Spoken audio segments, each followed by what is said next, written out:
王后，怎么样？快端出吸气，吸气，用力呀！快，吸气，吸气，吐气，使劲儿！大王公公，我没力气了。加把劲儿，王后用把劲儿，快，使劲儿，使劲儿，使劲儿啊！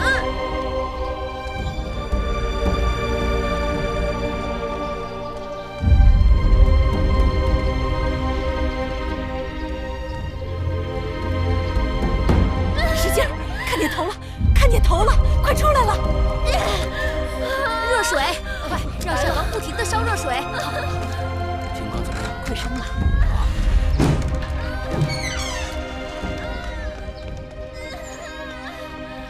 药的怎么样？大王，王后怎样？王后生产顺利。出来了，出来了！王后，坚持，使劲来了，使劲啊，王后，使劲啊！用力呀，王后！剪子，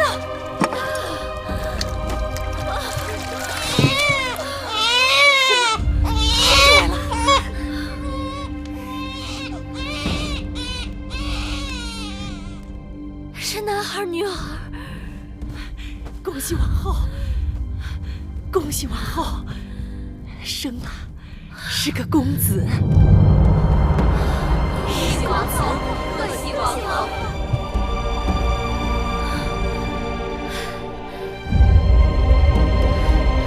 快，抱去给大王看看。是，快，是位公子。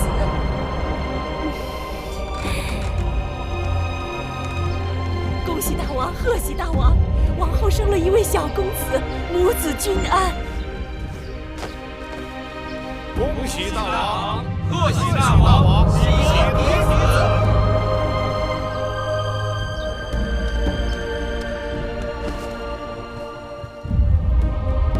恭喜大王，贺喜大王！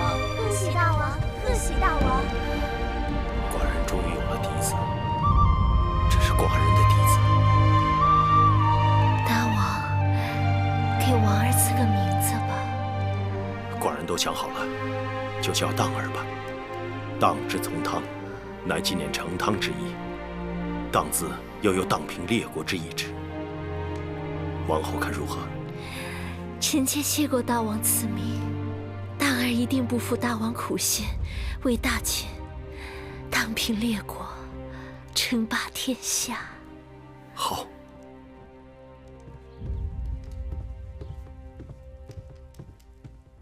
夫人，大王给王后的儿子赐名了。赐了什么名？当。当。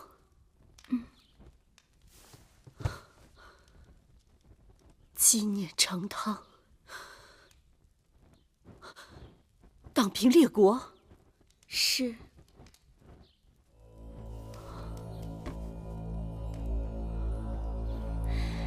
记得当年夫人生公子的时候，大王给公子赐名华，说是光华璀璨，是爹娘的骄傲和珍宝。听起来，并不比那个当字差呢。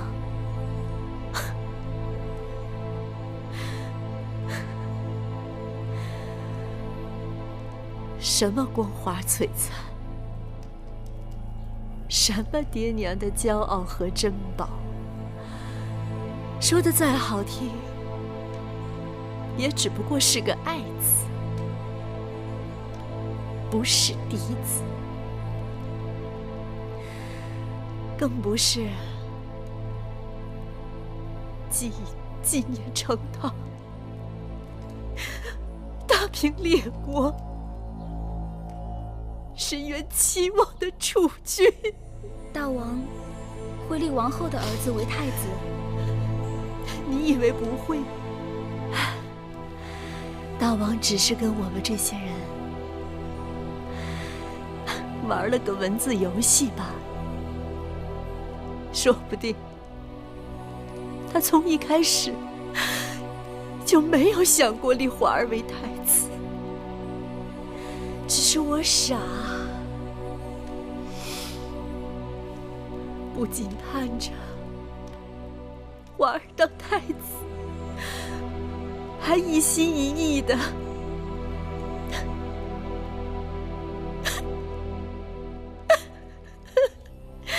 等着大王立我当王后呢。夫人，别过于伤心了。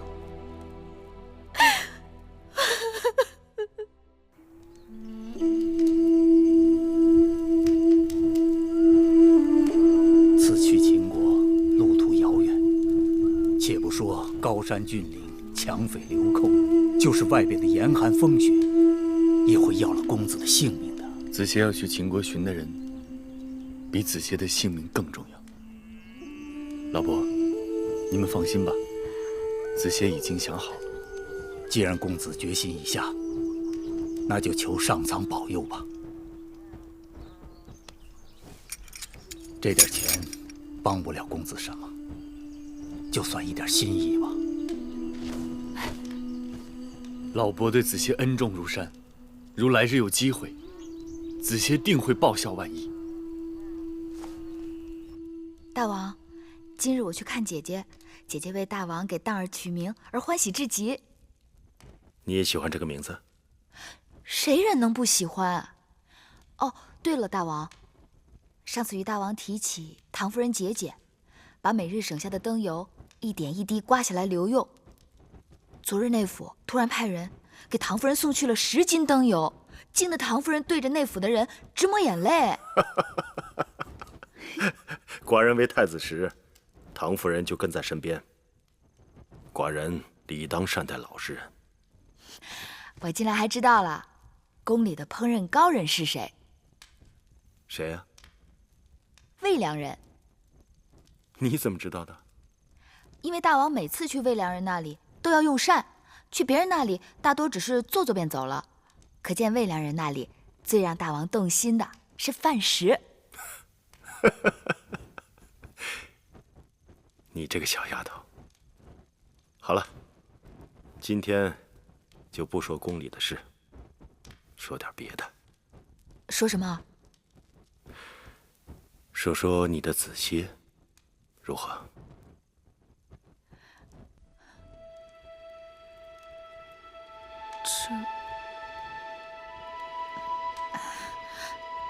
那只是些小儿女的故事，大王又不是邻家老伯，听起来只怕会无趣。那今日你就把寡人当成邻家老伯，如何？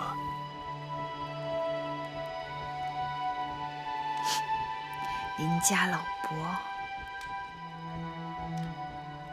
那邻家老伯就猜猜，我与子歇是怎样相识的？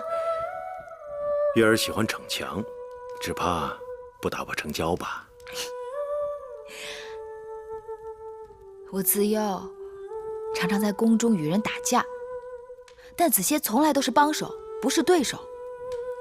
我与子歇的缘分，还是从我在膳房给弟弟偷糕饼开始的。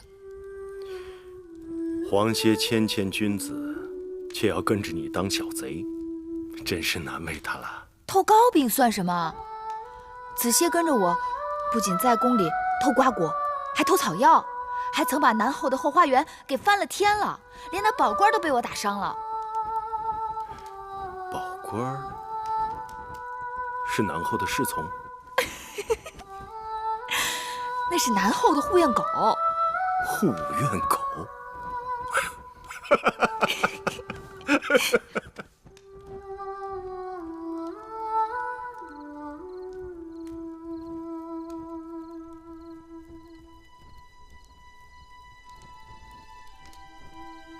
想要征服列国，征土地利，征服人心难，这是寡人的志向。芈月，你可愿意陪寡人完成这个抱负？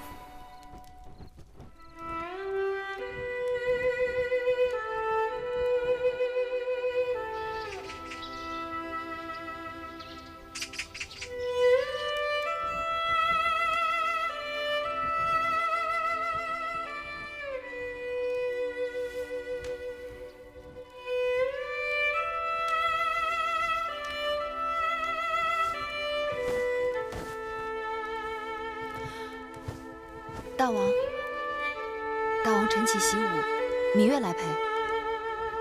今日寡人免你早起。芈月睡不着了。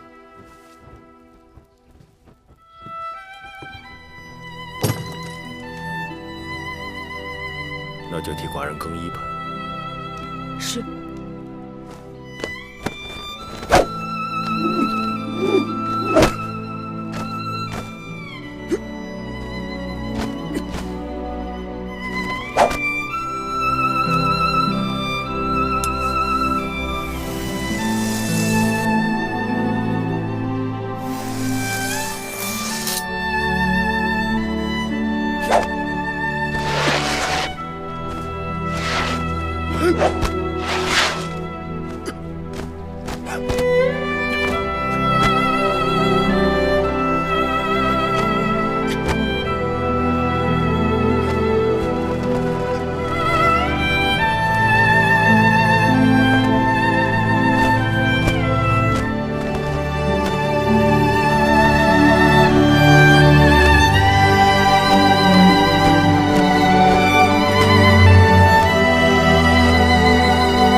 小冉，姐姐要将一样重要的东西交给你，这是当今世上难得一见的《孙子兵法》的全卷。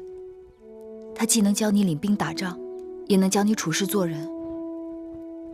战场龙血玄黄，有空多读一读，比带个先生在身边还有用。姐姐放心，做男儿铮铮铁骨，定不辱没姐姐对我的期望。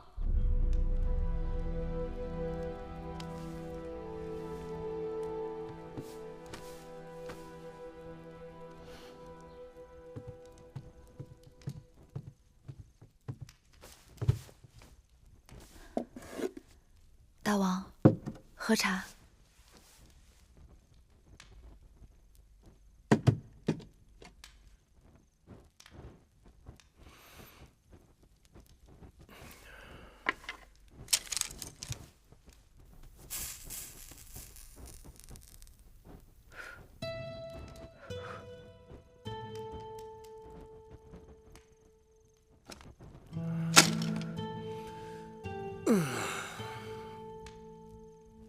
寡人累了，不看了，陪老伯说说话。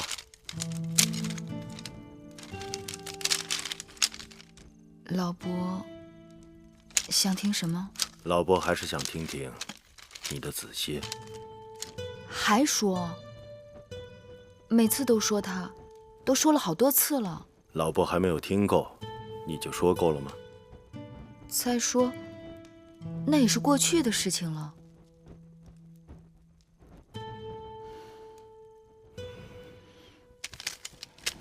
知道吗？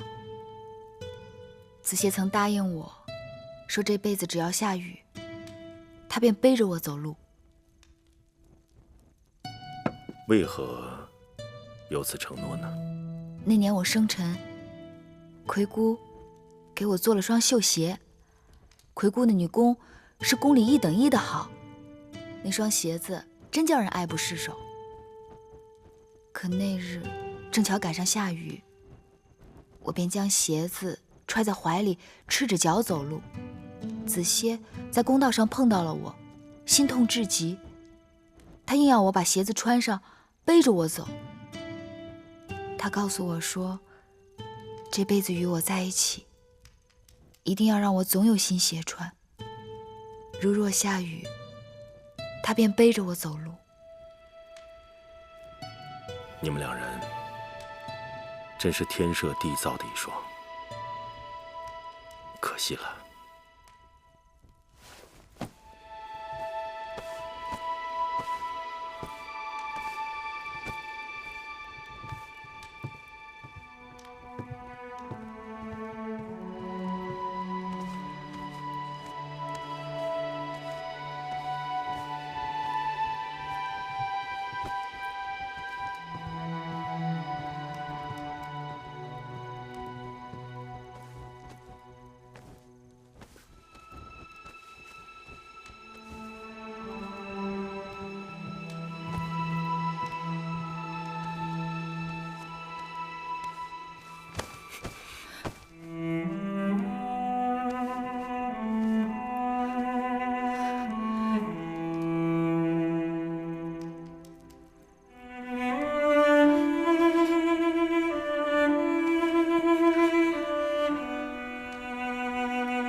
寡人将你视若瑰宝，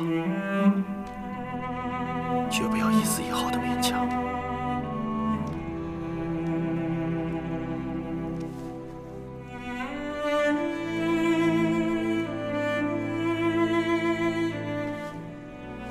睡吧。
王后近日胃口可没有前些日子好了。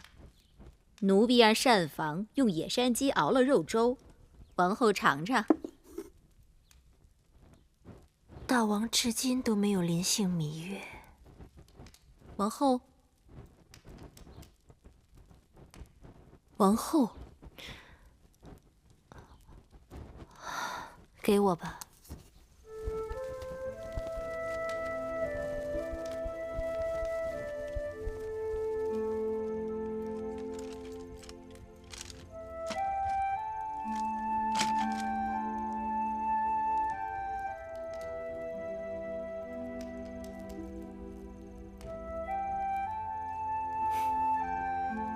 小丫头，在动什么鬼心思？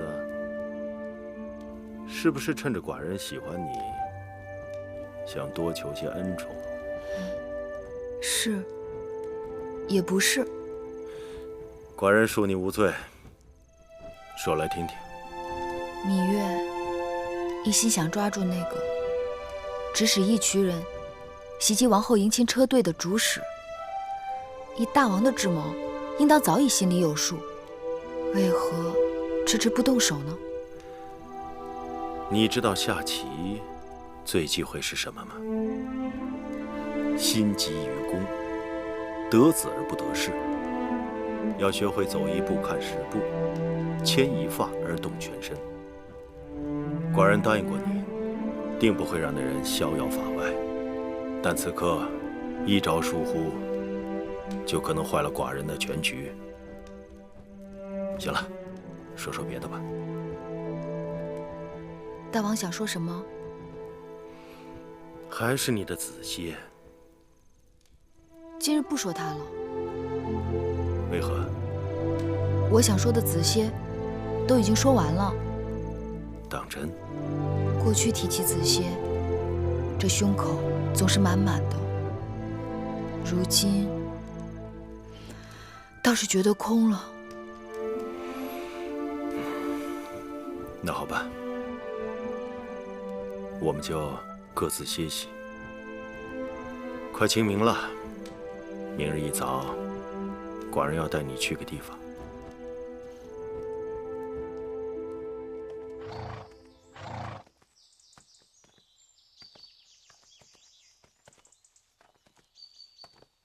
知道你在山崖边给黄公子建了土坟。前不久，寡人让母监把坟迁到这儿来，也好方便你时时祭拜。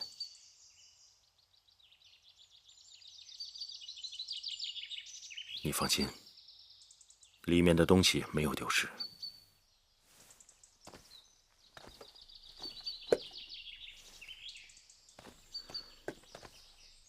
当初，黄公子定把此物看作瑰宝，寡人也同样珍视。既然心目已建好，还是由你把这东西放到墓穴里去吧。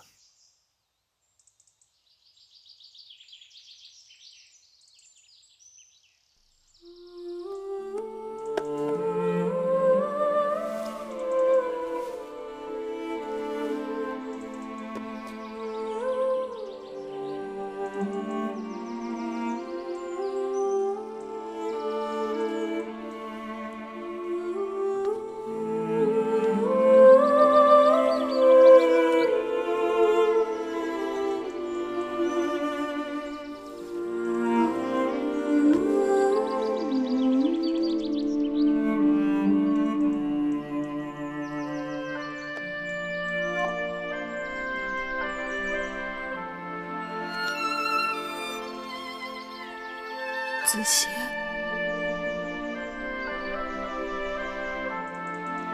大王给你修了新墓，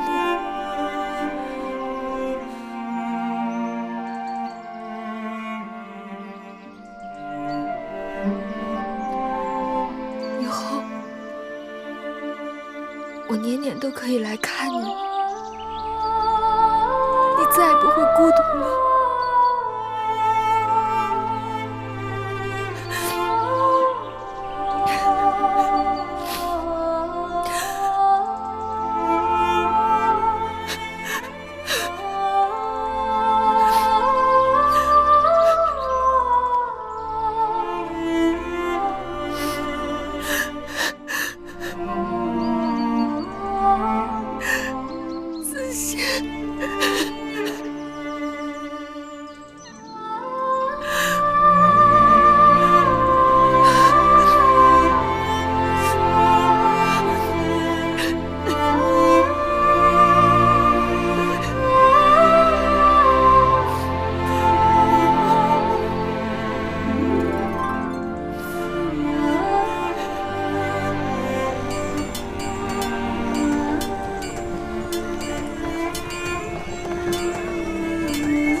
寡人总是听月儿说长道短，但从未听你提过父王。魏后待你刻薄，难道你父王也待你不好？父王，父王待月儿再好不过了。如何是好？父王是玉儿的大老虎，我是父王的小老虎。嗯。儿时，我常到父王的大殿里去玩，我觉得父王一个人坐在大殿里很寂寞。我吃着父王案头的点心，还给父王捶背。父王要是批奏章批累了，他就会背着我在大殿里转悠。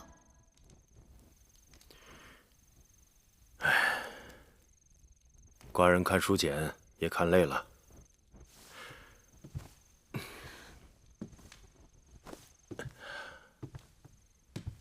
来吧，小老虎，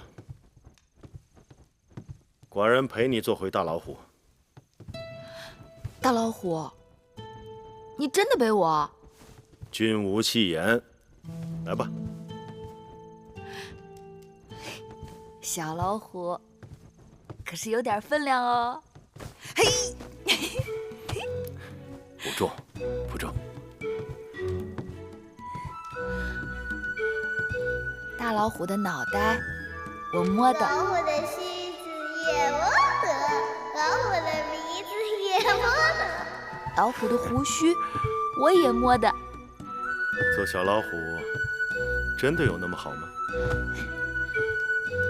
那是，做小老虎自然好。小老虎比大老虎还威风呢。那大老虎要跑快一点啦。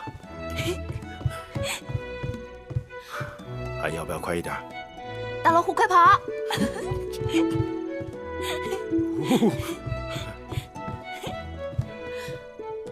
准备好了没有？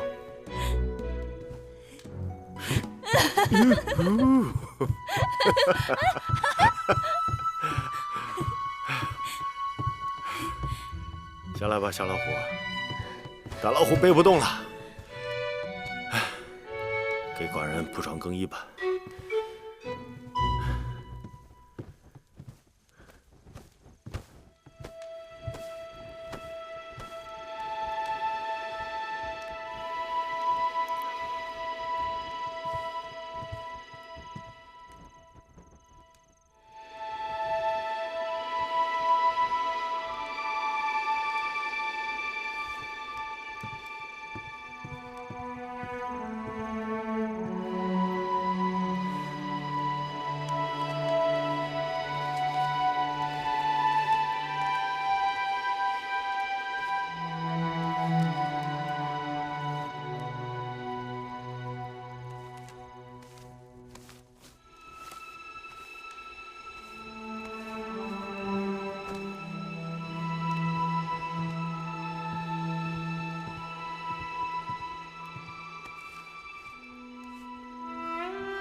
从此，芈八子成为他一生的名字。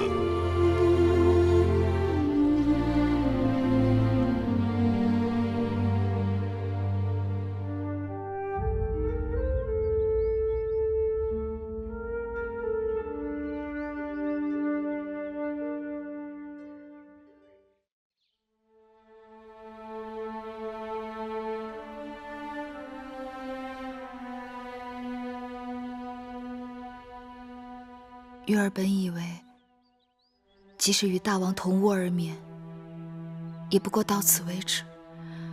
谁知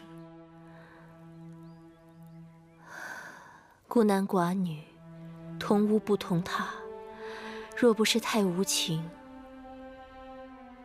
便是用情太深。这么多后宫女子，只有你能得到大王如此垂青。姐姐，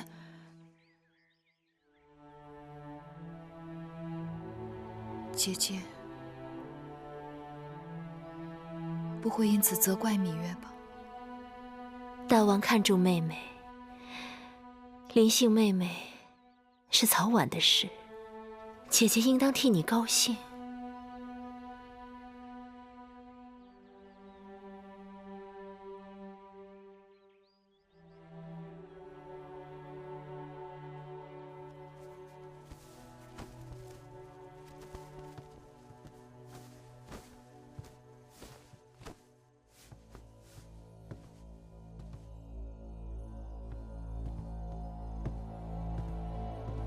王后可以歇息了。王后若不想睡，奴婢陪您说说话。姑姑先去睡吧。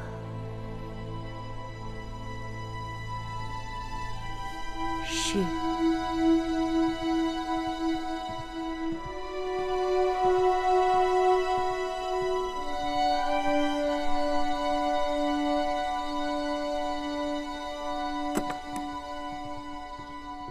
姐姐，我和樊长史都生了儿子，大王开恩，上个月才刚刚给我们继承了一个长史的分位，却比一个承宠没几天的人还低了2阶。自打我进宫起，也没见过大王如此专宠过一个人。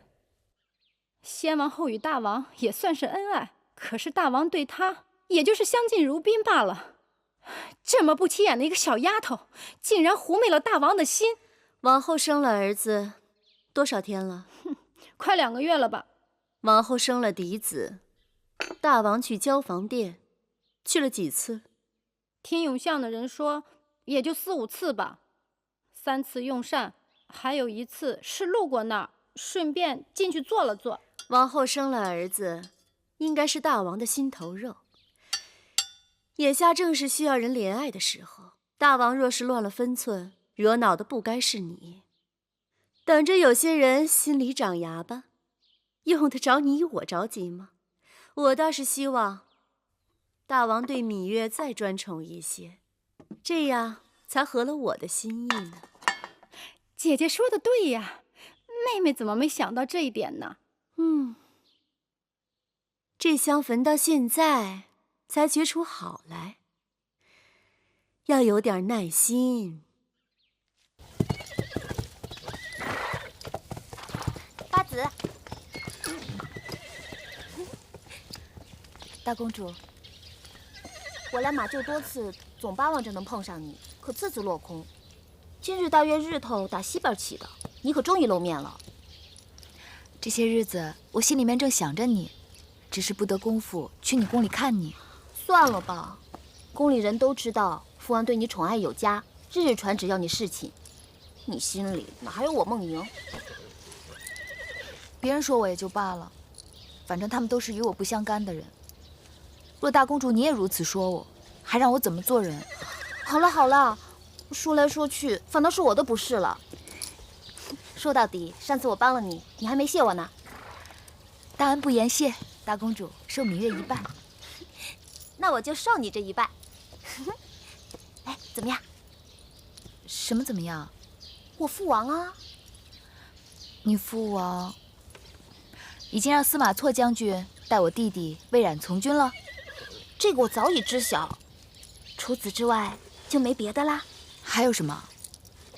你说呢？你父王当然很好。我要的就是你这句话。其实那次魏冉之事，我心里想，这大约就是缘分。我知道我父王心里定是有你的，可你心里有没有我父王，那就难说了。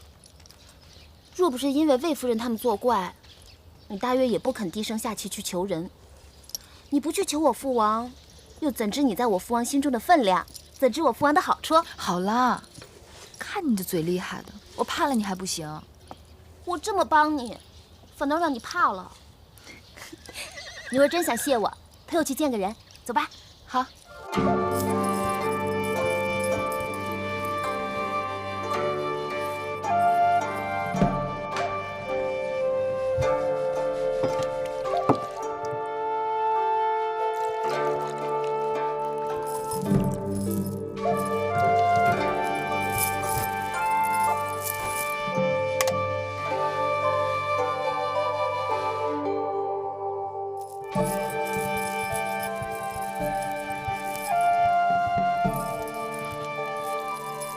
梦莹，你来了。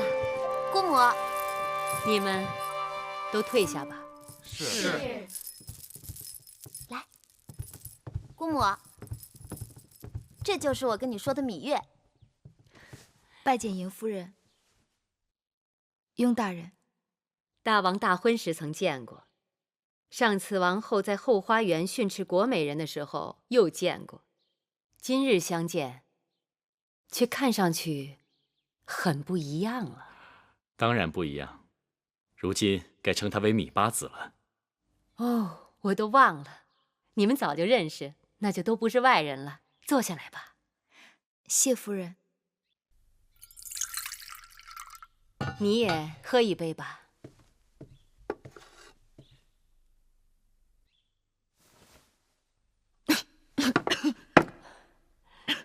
看来你还真不会饮酒。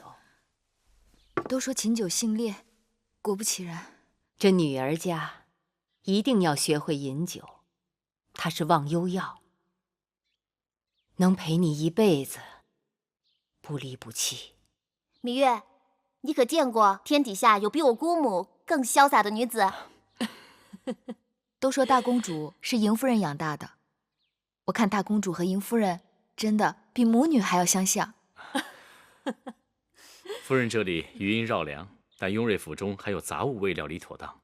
既然夫人有他们二人陪伴，雍瑞暂且告辞。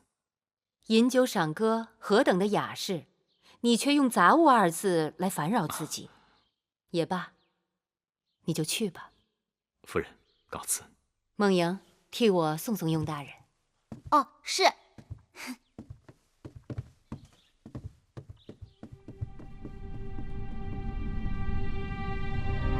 好一个芈八子！当日我就看出，大王迎娶的处女中，唯有你是最不安分的。夫人的话令芈月战战兢兢。你小小年纪进宫不久就得此位分，可见得你在大王眼中的分量。我听说大王已经专宠你2月有余，宫中因此废议。芈月不知自己错在哪里，望夫人指点。如你这样的情况，并非宫中第一人。先王后和当今王后，他们出入宫时，大王都专防独行了3个月以上。妻者妻也，王后是大王唯一正妻，平起平坐都是应该，专防更是无理由挑剔。你明白就好。除了王后、魏夫人、国美人承恩，最多也只不过就是10几日的功夫，魏良人就更少了。大王历来都是我行我素，但是大王对你的专宠，都快赶上王后了。这让有些人看在眼里，心头早已滴血。芈月，别无他念，只想好好侍奉大王。能侍奉大王是你的福分。当今世上，既有心性又有姿色的女子，大多都是宁愿做褒姒，也不甘做无颜的。你要当心，恃宠而忘形，树敌太多。虽然说后宫之事也应该由大王来定夺，但是大王的心思多在前朝，并非总能关照后宫。要想平安多福，就要收敛心性，懂得进退。谢夫人指教，芈月字字铭记在心。起身吧。谢夫人。其实，我想让你记住的，就是2个字：分寸。是。姑母。梦莹，你回来了。梦莹啊，芈八子是头一次到我这儿来，你快带她到我这北郊行宫四处去看看，啊！走。谢夫人。去吧。刚刚姑母跟你说了些什么？只是家常话罢了。邢夫人豪爽，心思如同男子，举手投足更有大丈夫之气。我就知道你们俩会很投缘。哎，雍大人怎么会在邢夫人这里？雍大人常常看望姑母，他们的情分已不是1日2日。能看得出他们彼此是体贴知己。姑母一生艰难，但很洒脱。我从小便想学做她那样的人。夫人，大姐来了。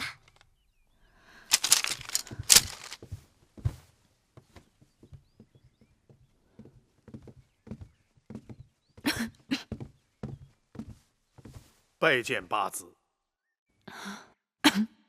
大监免礼。姑姑，给大监倒水。啊，不必。八子，这是怎么了？今日一早起来，八子的身子就有些不适。请太医看过了吗？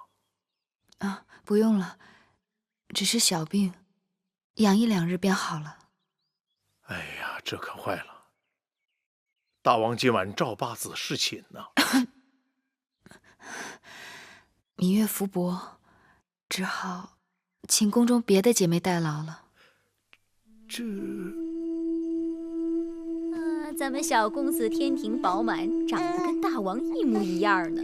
他父王指望他荡平列国，称霸天下呢。啊，是啊。怎么了？荡儿想必是饿了，让奶娘抱去喂喂吧。是。好了好了。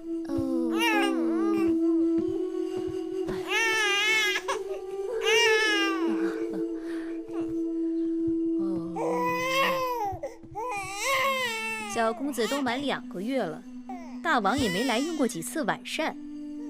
大王政务繁忙，可奴婢听说大王几乎夜夜都召芈月去承明殿呢。今晚侍寝的又是他。我月子里的时候不能侍寝，芈月替我侍奉大王。如今我刚出月子，芈月多陪些大王，也是她的本分。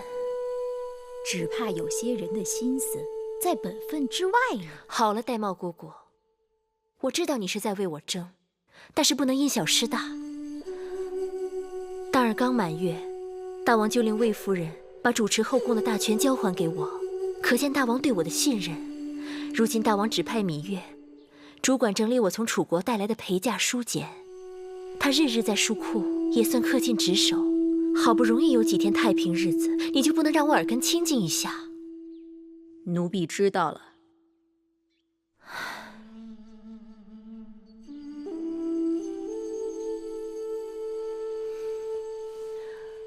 姑姑，其实母后把你指给了我，你的心就全在我这儿。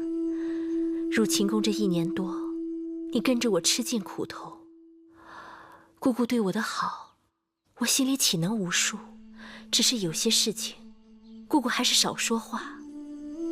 我不是糊涂人，应当如何，我心里有数。王后这么说，奴婢心里就踏实了。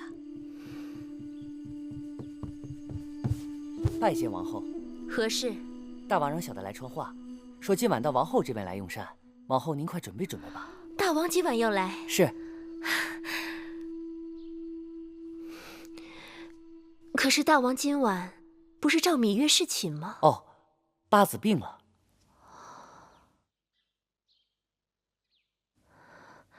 知道了，你下去吧。是。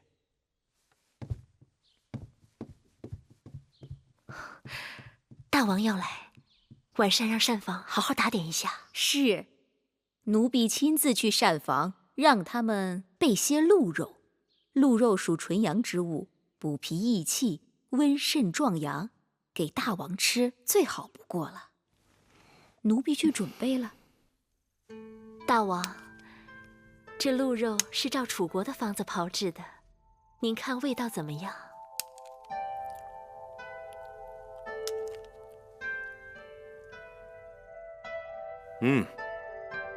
不错，外面焦脆，里面鲜嫩，鲜美异常。怎么还有些野山菌的回味？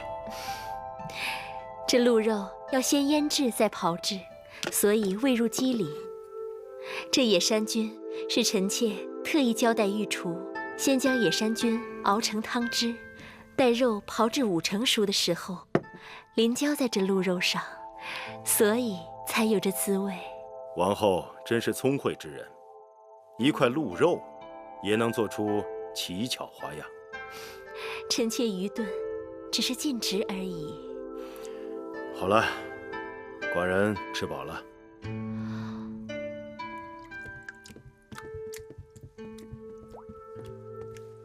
大王，臣妾近日重新开始打理后宫事务，好久不接手，都有些生疏了。再加上当儿才刚满月，臣妾想，要不让芈月帮臣妾料理几日？芈月的确聪明能干，不过眼下芈月正带人整理王后带来的陪嫁书简，哪里还有空闲？再说，后宫事宜均是王后分内，不行，让孟昭氏帮你吧。那就照大王的意思办。好了，不早了。大王今晚……芈月病了，寡人要去看看她，之后回承明殿打理政务。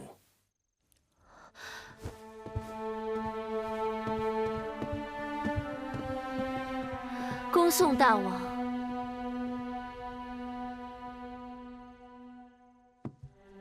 王后，姑姑有话就说吧。你留不住大王的人倒也罢了，怎的把手中主持后宫的大权也要随意送给他人？这权是我等想送就送得出去的吗？后宫的权给谁不给谁，全在大王一念之间。姑姑难道没看出来？我只是试试大王。大王方才的话，你也都听见了。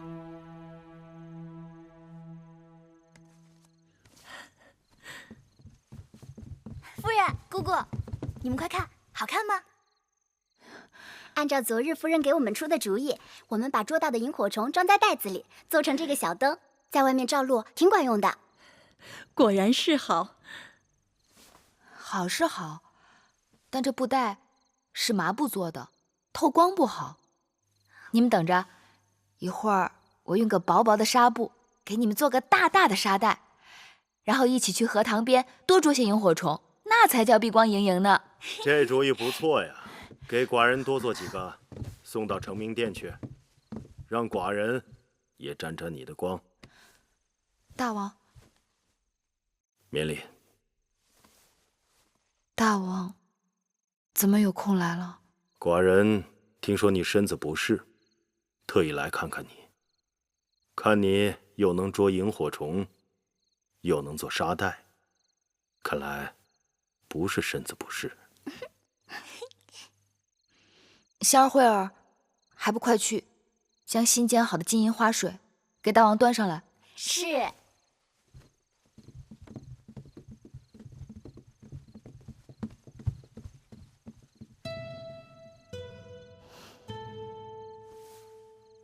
大王恕罪，这2日忽冷忽热的，月儿的确是常有头疼脑热的时候。你这点小把戏，哄得了别人，哄不了我。说实话，你是厌烦寡人，还是厌烦寡人的成名店了？大王待月儿好的不能再好了，我哪敢说厌烦2字？只是宫中的姐妹甚多，大王也该分些恩惠给她们。你呀，你一向率真，这话不像是芈月的话。谁教你的？啊？无人教我。前不久，你随孟莹去见过莹夫人，定是她的主意。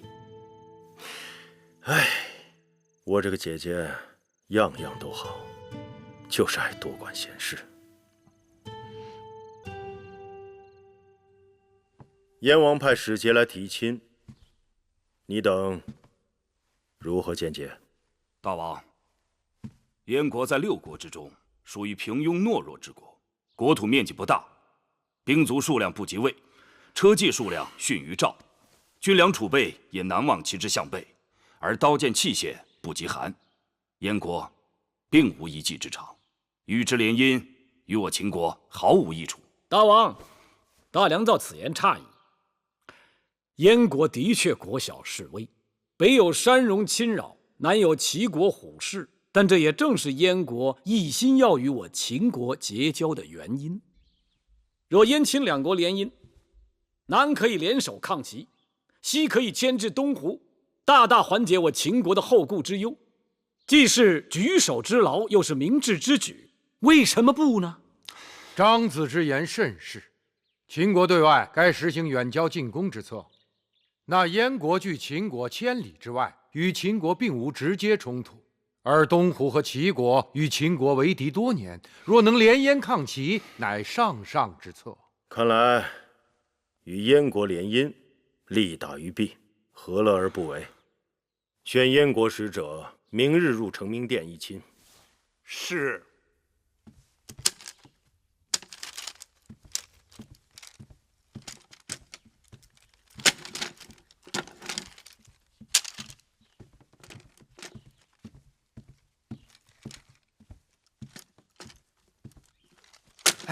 你听说没有？燕国派人来求亲了。向谁求亲呢？那还有谁呀？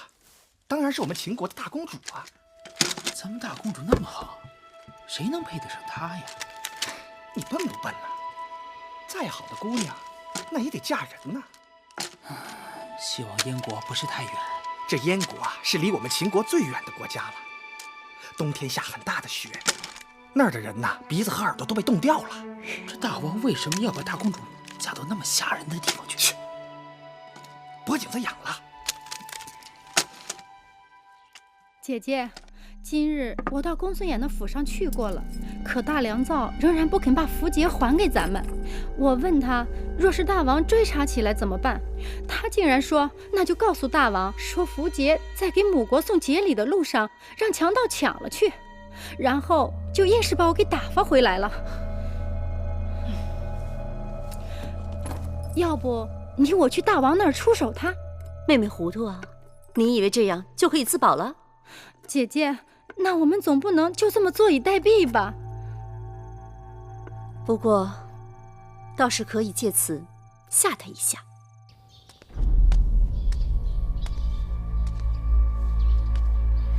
这个女人简直是丧心病狂！先生息怒，魏夫人会不会因为情形不对出卖先生？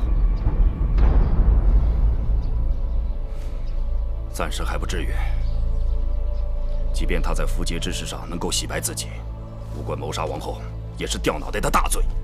但眼下一群人故意为难人，他们只要粮食，不要钱财珠宝，还说拖的时间长了，要把500车粮食变成800车。什么？800车，简直是岂有此理！先生，我们应该怎么办？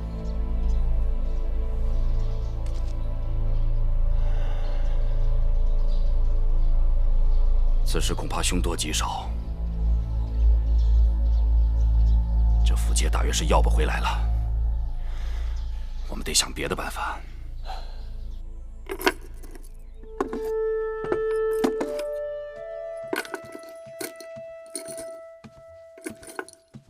月儿，你这是在找什么呢？上次王后送了我一套紫玉鎏金的首饰，怎么找不到了？你找她干嘛呀？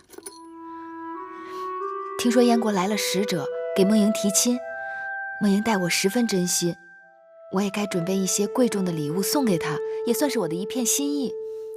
那套首饰太贵重，我怕香儿他们粗手大脚的给弄丢了，就特别给收了起来。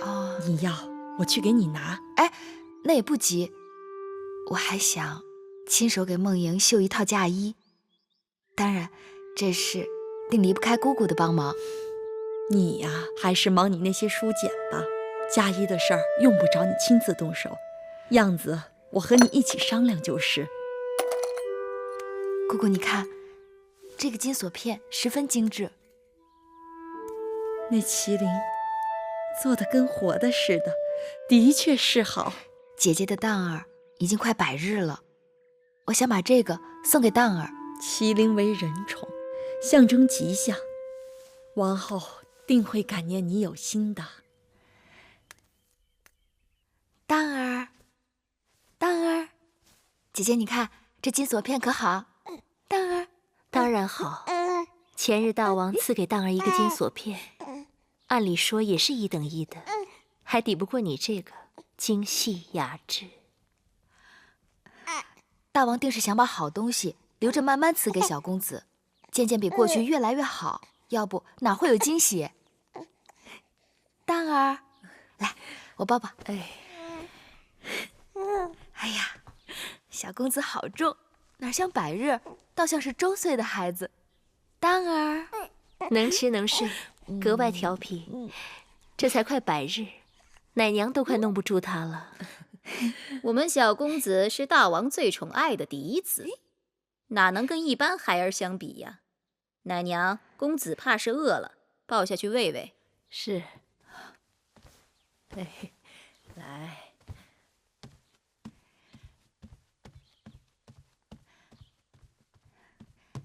姐姐，你从楚国带来的陪嫁书简已经整理出来一部分了，正让人抄写成秦文。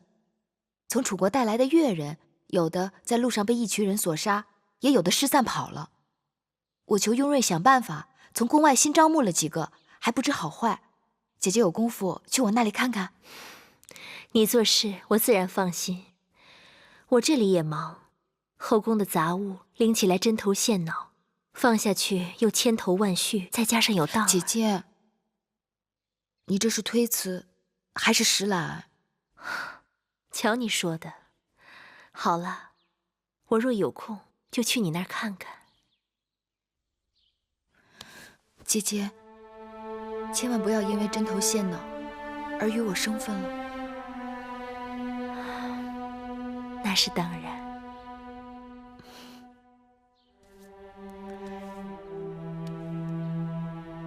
那妹妹先告辞了。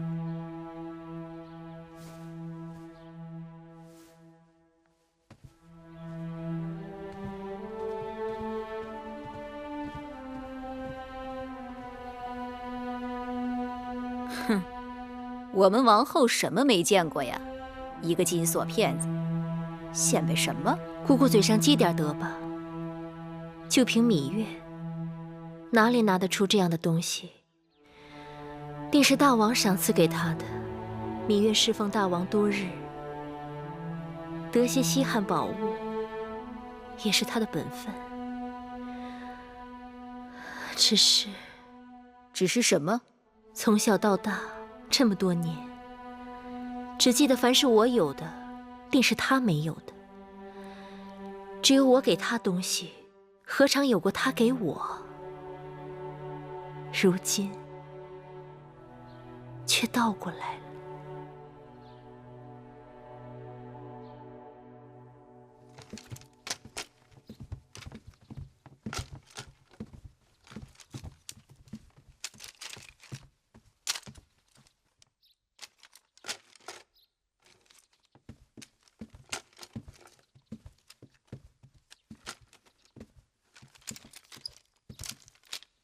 芈月妹妹，姐姐，你什么时候来的呀？也不让工人通报一声。我只是正好撞上，看你忙，想着还是不要打扰，省得你分心。什么分心？都说魏良人的学问是后宫里最好的，你来了正好给我帮把手。妹妹可知燕国来向大公主求亲了？我听说了。都知你与大公主要好，却看不出你对她担心呢。为何要担心？大公主的脾气向来我行我素，这桩婚事只怕她要闹一闹了。那燕国太子我也听说过，也算是人中龙凤。怎么，大公主不中意呀？谁告诉你是燕国太子？明明是燕王。不可能，那燕王已经50多岁了。宫里都知道了，只是前一阵子故意瞒着大公主一人。我让人打听过，燕太子早已经有元妃并生子，倒是燕王心丧了王后，所以来秦国求娶大公主的不是燕国太子，是那个燕王。燕王？那燕王，他已经可以做梦莹祖父了。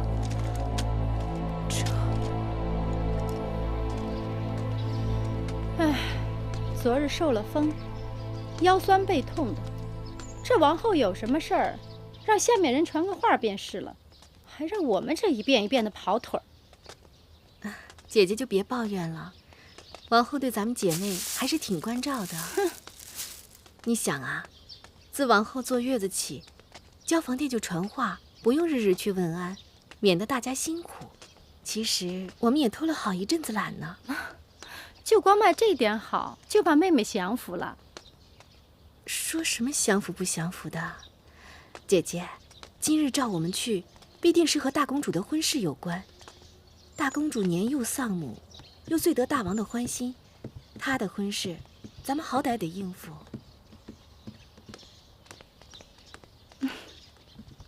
看，这人真是禁不住念叨。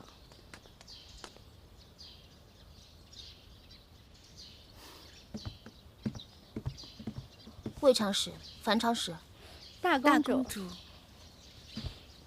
给大公主道喜了。魏长史，有话便说，不必客套。大公主真是好命，大王一向疼爱大公主，等有一日大公主嫁到燕国去，一定会得到夫婿的加倍宠爱。你这是何意啊？我也只是瞎猜罢了。这人家都说嘛，年龄越大的男人越是懂得疼人。可惜，无论魏长史喜欢年长的还是年少的，都没有机会了。大公主说的恰如其分，所以我才要为大公主高兴了。大公主未来的夫婿可谓是姐姐成熟稳健，世间无人可比。魏长史，你到底想说什么？燕王年逾50，不是成熟稳健，是什么？你信口雌黄！此事大王做主，我怎敢有一句狂语？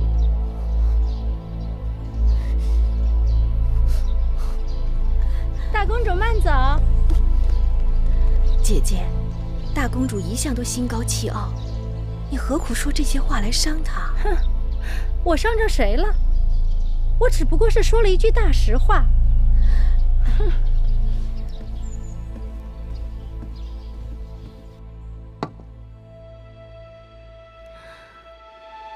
大王打算把大公主许配给燕国国君，秦燕两国联姻，如鼓琴瑟，同德同心，有益于我大秦安危繁荣。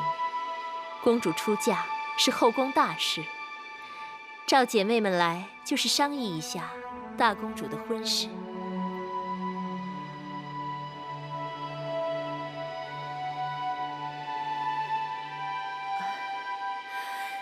大公主的婚事由大王做主，王后亲自操办，自然再好不过了。只是那燕王，只要大王王后做主，自然不会有大的差错。也是，燕国国君城堵忠厚，大公主年轻貌美，这桩姻缘说起来倒也般配。姐姐所言甚是。大公主聪慧贤德，嫁到燕国必会得到燕王的专房独幸，秦燕联姻，珠联璧合，真是两国之大幸。夫妻相处，讲究的是琴瑟和鸣，白头相守。而那燕王貌衰老朽，大公主年方18，青春年少，如此夫妻，只会貌合神离，咫尺天涯，如何谈得上长相厮守？更谈不上如鼓琴瑟，同心同德了。夫妻相处，男才女貌自然最好，但是也要讲究缘分。到底何为缘分？花样年华，相伴日落西山。王后，这殿中姐妹都是过来人，对大公主这桩婚事妥否，大家该是心里有数。这么说，我们和王后都没有芈八子一人考虑的周全呀。魏夫人用不着夹枪带棒的，王后明白我是什么意思。月儿在我这里向来有什么说什么，不像有些人总是口不对心。我不嫁！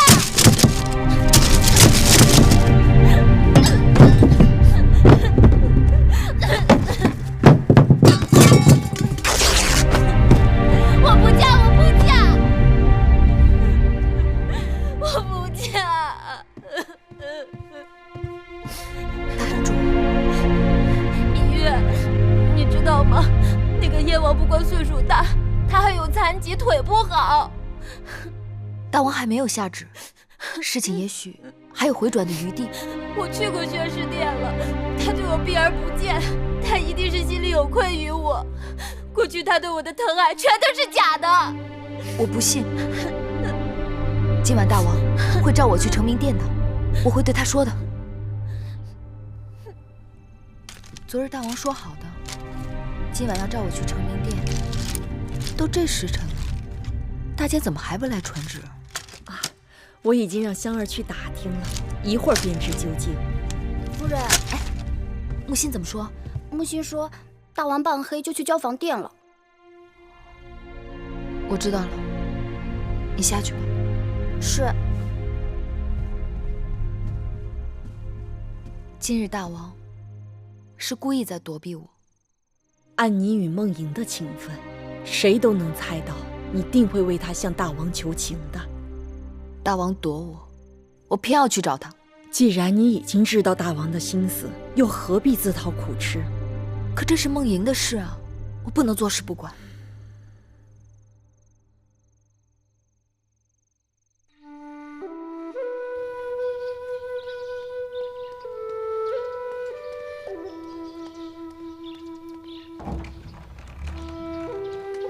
大姐，八子，回去吧。大王正在殿内议事，不能见你。还请大监行个方便。你若能进得去，我怎会拦你？我可以等。大王此刻不想见你，过会儿也不会见你。我真的有要事，必须要见大王。哎，八子，大监，使不得。大王，大王。寡人听说你一直忙于整理王后从楚国带来的陪嫁书简，今日怎这样得闲？望大王恕罪，为大公主的婚事，芈月是不得已而为之。大公主的婚事已交由王后操办，用不着你越俎代庖。芈月不敢僭越，但大公主的这桩婚事，的确是不妥。妥与不妥，前朝有重臣权衡，后宫有王后把握，你还是回书库去吧。大公主的终身福祉，只在大王的一念之间。去承明殿。是。大王。当儿，笑一个。呦呦，当儿，抓着啊！哦，给娘亲笑一个，她抓住了。姐姐，妹妹来了。这孩子今日特别淘气，总是喜欢捉弄人。你给他什么东西，他都扔在地上，等你去拾。你若不拾，他便哭闹不止。小孩子都这样。哪里一样？上个月返场使的孩儿公子通满周岁，那公子通比当儿就大7个月，却是异常安静的孩儿。我看他身子瘦弱，怕是返场使上次滚下台阶，害得他先天不足。哎，那次你怎么没去啊？返场使说他也差人请了你。姐姐，妹妹来姐姐这里是有件事情想要求你。姑姑，带当儿下去吧。是。抱下去吧。是。别以为我愚笨，你一走进交房殿，我就猜出了你的来意。母监不肯为我传话，大王不肯听我陈情。大公主这几日水米不进，我怕她会……有空，我自会去看望大公主的。姐姐能去看她，那是再好不过了。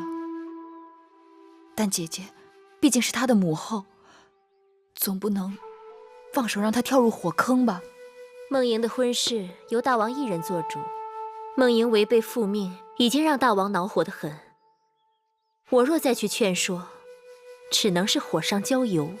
可这事怎么能了呢？走到哪儿，了到哪儿吧。姐姐有了当儿，比我更知晓，凡事要为儿女的前程打算。列国自有年貌相当的诸侯和太子，大公主为什么偏偏要嫁给燕王那个老朽？那个燕王还是个瘸子。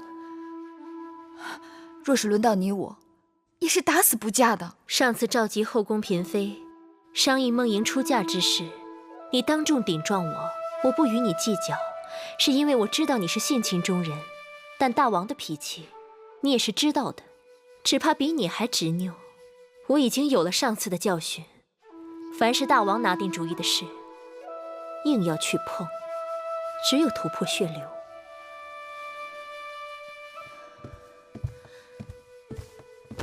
姐姐，上次大王气恼，是因为怪罪你后宫干政，但儿女婚嫁本来就是母后的分内，大王总该听听你的忠言。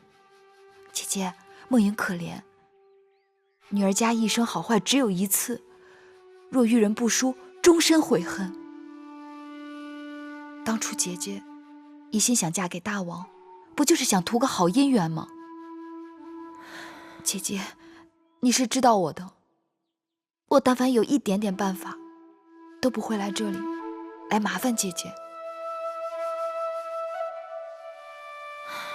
好啦，真是磨人。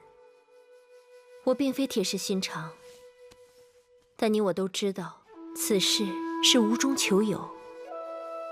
如若机会得当，我会去试试的。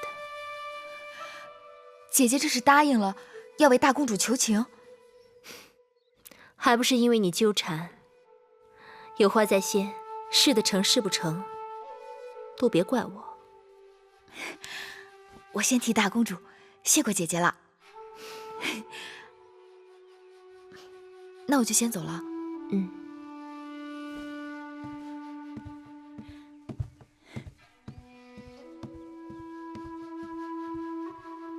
王后明知大王的心性，为何还要卖给芈月这个面子？你也知道，入秦宫这么久，芈月只为他弟弟来求过我，还被你给拦了。芈月是打断骨头也不喊疼的人，从来不愿欠任何人的人情。况且，这次还是为了别人的事，我若有机会，让他觉得欠了我的，有何不好？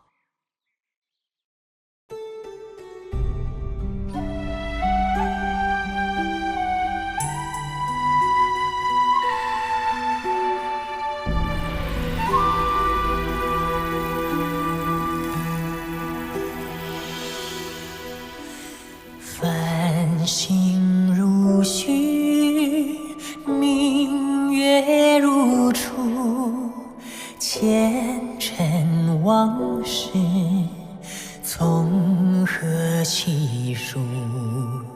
心有情丝万千束，却剩得一缕孤独。春花开谢，秋草又枯，盛衰荣辱，如何细数？泥水暖，渭水寒，换不回一人入。尝尽悲欢离合人间苦，却怎么咫尺天涯陌路？去心诉是一度，去情再相负。愿为你凭尽柔情傲骨，望尽相思红颜凋零处。我只愿与你朝朝暮暮，爱如星，恨如骨，生死在